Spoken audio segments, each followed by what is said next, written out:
दोस्तों, इस पूरी दुनिया में जिसे सबसे ज़्यादा मासूम और क्यूट माना जाता है वो होता है एक बच्चा।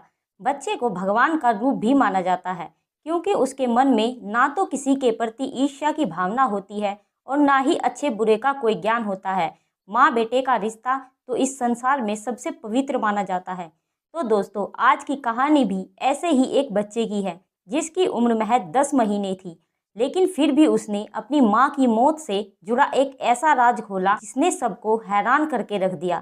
तो नमस्कार दोस्तों, कैसे हो आप सब। मैं एनी गौतम एक बार फिर से हाजिर हूँ एक और सच्ची घटना को लेकर। कहानी की शुरुआत होती है 8 अक्टूबर 2021 से।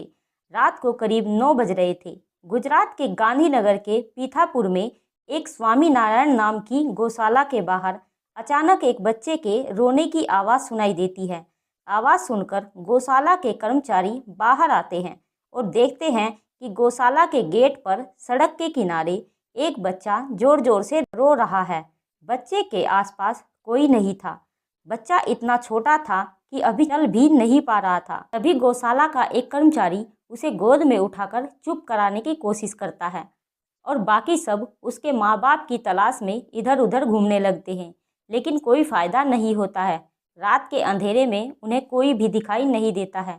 इसके बाद गौशाला के कर्मचारी बच्चे को लेकर अंदर आ जाते हैं और रात में ही गांधीनगर पुलिस को इसकी सूचना दे दी जाती है। इसी बीच जैसे ही आसपास के लोगों को पता चलता है तो सभी लोग इकट्ठा होने लगते हैं और जो भी इस बात को सुनता है वही दांतों तले उंगली दबाने लगता है। सभी बच्चे के पत्थर दिल माँ बाप को कोस रहे थे।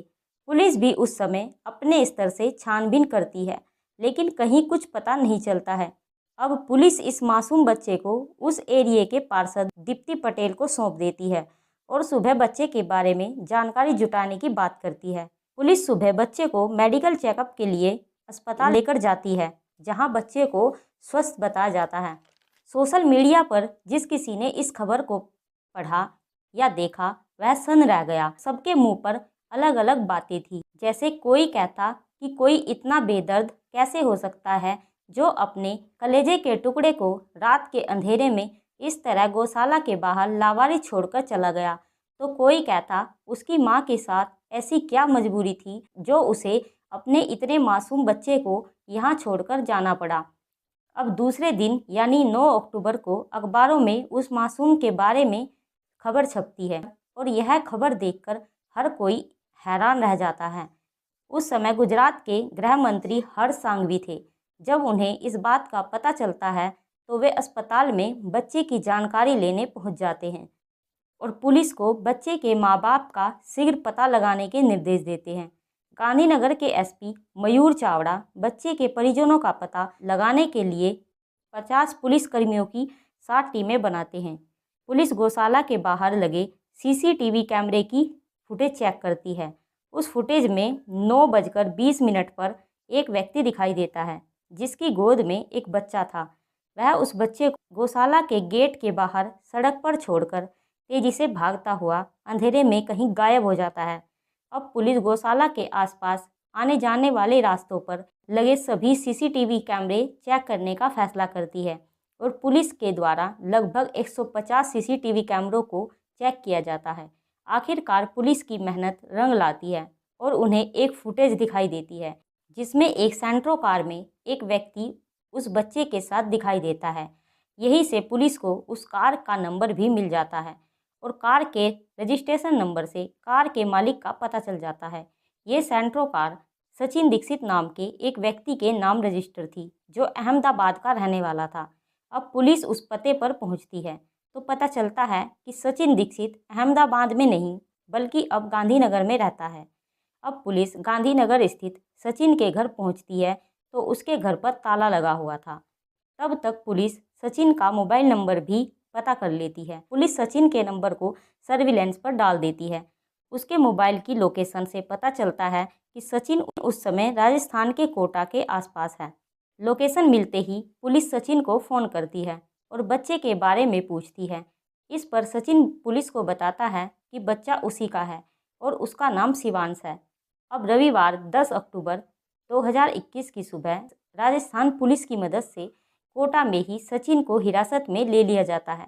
उस समय उसकी पत्नी अनुराधा, 3 साल का बेटा और उसके माता पिता उसके साथ होते हैं और वे लोग अपनी सेंट्रो कार से दशहरा मनाने उत्तर प्रदेश की ओर जा रहे थे। अगले दिन यानी 11 अक्टूबर को जब गुजरात पुलिस व क्राइम ब्रांच की टीम राजस्थान पहुंचती है तो सचिन से बच्चे को गौशाला में लावारिस छोड़ने की वजह पूछती है। इस बात पर सचिन चुप्पी साध लेता है। इसके बाद पुलिस सचिन की पत्नी अनुराधा से पूछती है कि आपने अपने बच्चे को इतनी रात में सड़क पर क्यों छोड़ा।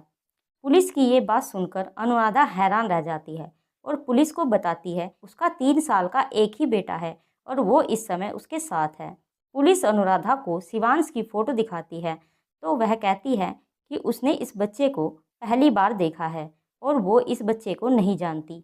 अब अनुराधा की ये बात सुनकर पुलिस हैरान रह जाती है क्योंकि सचिन कह रहा था कि ये 10 महीने का बच्चा शिवांश उसका बेटा है और उसी ने उस बच्चे को गौशाला के बाहर छोड़ा है। वहीं दूसरी तरफ उसी की पत्नी इस बच्चे को पहचानने से इनकार कर रही थी।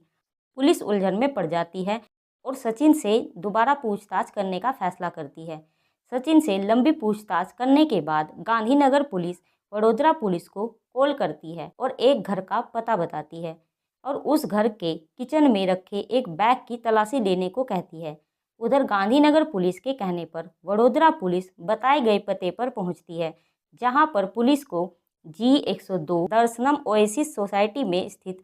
अब पुलिस उस मकान में पहुंचती है तो उस मकान में ताला लगा था। पुलिस ताले को तोड़कर घर के अंदर किचन में जाती है तो वहां पर उन्हें एक बड़ा सा बैग मिलता है। पुलिस द्वारा जब इस बैग की तलाशी ली जाती है तो सब हैरान रह जाते हैं क्योंकि उस बैग में एक महिला की लाश को ठूस ठूस कर भरा गया था। बैग में बंद होने के कारण लाश में बदबू आ रही थी। अब तुरंत ही वडोदरा पुलिस गांधीनगर पुलिस को बताती है कि बैग में 27 से 28 साल की एक महिला की लाश है। अब पुलिस के सामने एक बड़ा सवाल होता है कि आखिर उस बैग में बंद महिला कौन है, उसकी हत्या कब और क्यों की गई है। इसके बाद पुलिस इस हत्या के बारे में सचिन से पूछताछ करती है और सचिन के द्वारा एक कहानी बताई जाती है जिसे सुनकर पुलिस भी हैरान रह जाती है।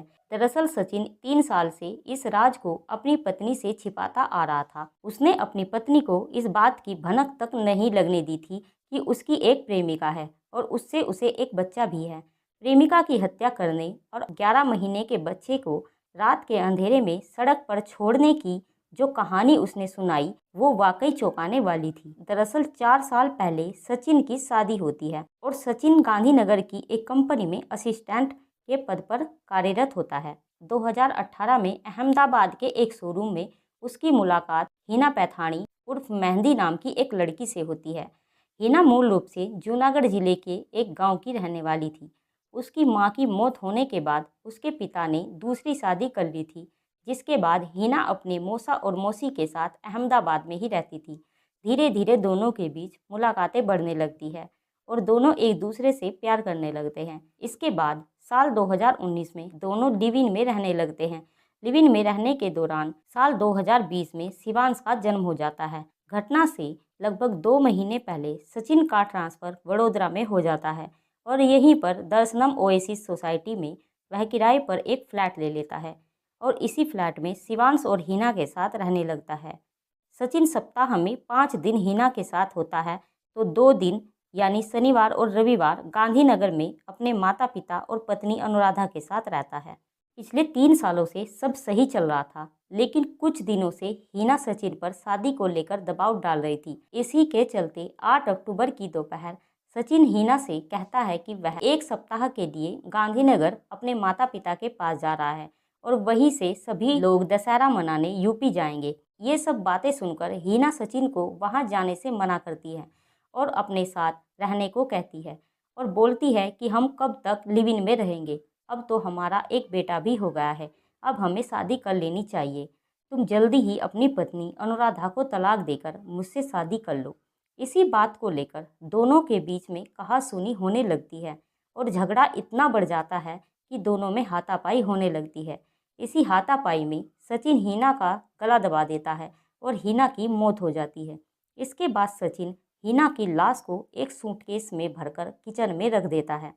और घर पर ताला लगाकर बेटे शिवांश को लेकर अपनी सेंट्रो कार में वहां से निकल जाता है और सीधे गांधीनगर पहुंचता है। सचिन गांधीनगर के पिथापुर की स्वामी नारायण गौशाला को अच्छी तरह जानता था, क्योंकि वह गांधीनगर में रहने के दौरान इसी गौशाला से दूध और घी लेने जाता था। सचिन रात में उसी गौशाला के पास पहुंचकर बच्चे को वहां सुनसान सड़क पर छोड़कर चला जाता है। इसी तरह से सचिन अपने जुर्म की पूरी कहानी बताता है। सचिन पर वडोदरा थाने में हत्या का मामला दर्ज किया जाता है और बच्चे को लावारिस छोड़ने की धारा 317 के तहत मामला दर्ज किया जाता है। तो दोस्तों, ये थी आज की हमारी सच्ची घटना पर आधारित एक माँ और बेटे की दर्दनाक कहानी के बारे में अपनी राय या सुझाव हमें आप कमेंट बॉक्स में ज़रूर दें और अपनों से जुड़े लोगों का हमेशा ख्याल रखें।